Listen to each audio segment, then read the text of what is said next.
Hey, what's happening, Wargamers? It is another video from Aegisbrand Studios. It is the Tuesday video in which I share with you something that I think is cool, that I've been able to get my hands on, and that I personally am going to enjoy. A lot of times these do end up being some unboxing videos showing you some product. You know, sometimes a little Marvel Crisis Protocol, sometimes some 40k, sometimes some BattleTech. Basically, it's whatever I am personally interested in for this week. And this particular week, I got myself a big one here with a copy of Necromunda Dark Uprising. So what we are going to do, oh, that's a heavy box. So what we're going to do is we're going to quickly crack into that. Unlike my smaller model ones, I'm not going to be building everything, obviously, but we're just going to crack into it. We're going to take a little bit of a look at the contents of it and see if this is a good place to start off your journey into the Underhive with Necromunda Dark Uprising. So let's go take a look at the box. Alright, so this box is big enough that it's actually kind of disrupting my entire filming space here. But here we go, we got ourselves the giant box of Dark Uprising. For anyone who was unfamiliar, this was the second box set that they came out with, the Necromunda, if you will. It is the one that actually showcases some of the Hive Mortalis, Zone Mortalis terrain, so that's like the pillars, the gantryways, the walkways, all that sort of stuff, along with the Palatine and Subjugators, the Subjugators and Enforcers for the Palatine crews there, as well as the Corpse Grinders.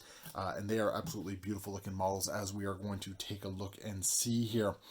And yeah, just giant box here. So anyway, let's crack it open. And we're going to try and do this as quickly as possible, given how big this sucker is. Thankfully, the shrink wrap is not as tight, as it is on some product here. So nice and quick. And the thing just has a nice hefty weight to it. It just keeps knocking everything on my desk here. So let's get rid of that. Okay. So nice big box. So as people remember, this one was a little bit of a heftier price tag as well. In Canada, it was well over the 300 mark. I think it was about 350 or so. So it's unlike a lot of other box sets. It did not quite sell out the same way. Now there was a couple reasons for that. You know, price being one of the factors. The other factor being the terrain wasn't quite as friendly to other versions of 40k out there. So, you know, it's one of those things where it just didn't quite have the same legs as some other ones there. But because it is still in stock, it means that, you know, was able to get my hands on it. So right off the bat, seeing some great terrain here. We got some of the pipes, and I think these are the old thermal pipes. No, they're a little bit smaller. But, you know, we got some of the pipe work here, which is always really nice. Works well with any sort of Mechanicus board or anything in the Underhive, really. Got some good parts too. I like the fact that there's some brackets here for holding the pipes in place as well, so they're not just on the ground itself. Let's see, what else do we got here? Got some more of the barricades. These were ones that, if I recall correctly, I think a lot of these came with the base Necromunda box as well. Really nice barricades. They go well with almost anything that you're working with. Then we got the Zone Mortalis things, and I gotta admit, these are actually a little bit smaller than I anticipated, which I actually really like. And it looks like, oh, that's really nice. So they're all designed to slot in real nice and easy there. They have the nice little grooves there for, what, teeth? Struts? I don't know. But I like that they look like they're designed to just sort of fit in together really nicely. And let's see how many, we got at least 2 of these, and these are like the corner pieces and tile and wall pieces there. And that, oh no, okay, so we do got at least a couple more here. There's 2 more there. So I'm not going to go through all of those ones right there because we've already taken a look at them. And then it looks like we have some of the platforms and stairs. And, you know, it's a weird little thing, but stairs and the railways are just, it's kind of a nice little touch. It's one of those things that I didn't think I needed, but here we go. So really looking forward to playing around with that, especially once you start factoring in some other kits like the Gang Outpost, which was kind of a neat thing as well. What do we got here? These appear to be various doors for the Zone Mortalis as well, which I really like. I like that. These are actually quite hefty and beefy. I like that quite a bit. The sprues themselves actually feel like they got some nice heft to it, which is kind of cool. These aren't kind of the cheap ones that we've seen come from when GW was outsourcing to China for a little bit of their terrain. So we got some more of the corner pieces here for the Zone Mortalis walls. Got a few of them actually. And there's just a really good chunk of content in here. Like there's actually quite a bit. So we got what appears to be some ladders and some more accoutrements for the various pieces there. We've got some great work to go on top of the columns, which is kind of nice. Some more of those, perfect. Some more of these, and what do we got here? So we got just an absolute ton of terrain spruce. So that's actually quite cool, just the amount on there. And then we got the gangs themselves, and holy jumping, these things are densely packed. They just tried to fit everything on there, so that's actually really good. So we got some of the corpse grinder here, and just a lot of details on here. We got how many bodies? Like, let's see, 1, 2, 3, 4, 5. It looks like 5 on each sprue. And are these? Yeah, so these ones are duplicates right here. Yeah, so it looks like all 3 of them are duplicates. So not a whole lot of variation in the actual models for the corpse grinders, but the details on them do look fantastic, though. So you should be able to. There should be enough extra little things there. That was kind of weird. My thing started speaking to me. So anyway, there's plenty of different accessories there that you should be able to get some nice variation. And then we have the Palatine? The Subjugators Space Cops. Got the Necromunda Space Cops. And wow, if the Corpse Grinder ones was filled up, this one is even more so. I got to admit, before, not having seen the models before, I figured these were going to be a lot beefier with the way they look, but actually a lot of them are pretty good human size there. You can see these being some great conversion fodder for Inquisitor retinues or anything like that. I love the other pieces, like the shotguns look fantastic. Just all in all, the sprue itself looks great. I am oddly drawn to that rifle there. That rifle looks great. We got, and it looks like we got 3 sprues of this as well. One of which has the, I think it's the Enforcer shields. But these shields look fantastic as well. Just, there should be, I thought there was more. Okay, so 2 of them have the shields on them. And a couple more other bits and bobs here. But great looking kits, actually. I'm looking forward to really jumping in there and taking a look at those.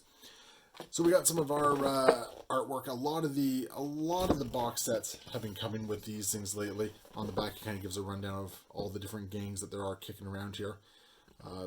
For some reason, we have 2 for the Palatines. One for the Subjugator, one for the Enforcers.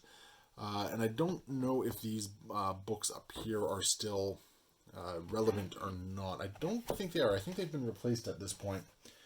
Alright, so what else do we got in here? We got ourselves some of the Mechanicum bases. These are always fantastic bases. I like the first ones that came with Necromunda. We got the dice. And I love the fact that they're still using the scatter dice for this. Got the ammo dice in there as well. Let's see, we got ourselves some build instructions. Nothing really to write home about. A little bit of advertising.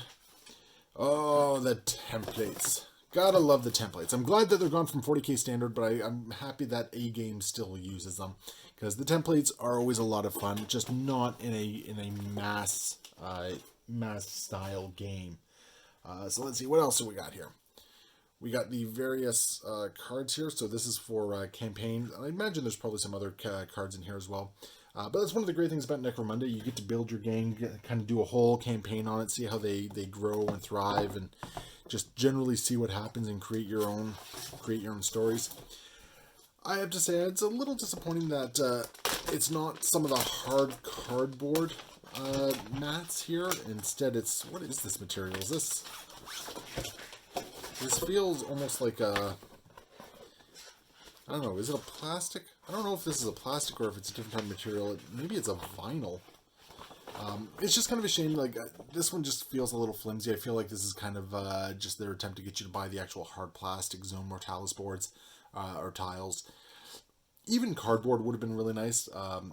Yeah, it's not bad. It stretches out to the size you need it, which is I believe it's a 2x2. Yeah, so it's 4 square feet, 2x2. Decent design. I just wish it was a better material. And then what else we got in here? We got tokens. I'm not going to go too much into those ones because we all know what tokens are like.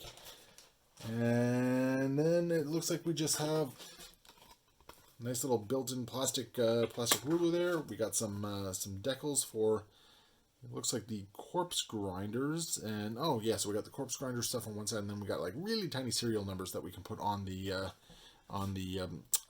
enforcers themselves. And then we got the updated Dark Uprising rulebook. From what I understand, this does replace the existing rulebook that was out for a little while. I guess I really shouldn't say existing at this point because it has been replaced for a little while. But anyway, yeah, there we go. That is the Necromunda Dark Uprising box. It's a lot of really good stuff in there, actually. I'm quite impressed with how much is in there. Is it necessarily worth the price? Well, I mean, I think you'd have to really be into Necromunda to really want to buy this one. Because I think on its own, for people who are just dabbling in it, I think there are other ways of getting into it. It's probably a lot easier to simply use existing 40k terrain and maybe just create some games on your own and get into it that way, because it is a rather steep price to jump into. Having said that, if you are into Necromunda and the terrain is definitely up your alley, I think you can do a lot of really cool, great stuff with it. I think there's definitely a lot of really good value in the box, but it really comes down to whether or not that's value that you're interested in. So I would say, great box. Get it if you're into Necromunda. Get it if you're really into building terrain. Otherwise, I would say you're probably better off just grabbing the regular kits on their own. Spend a little bit less and jump into it.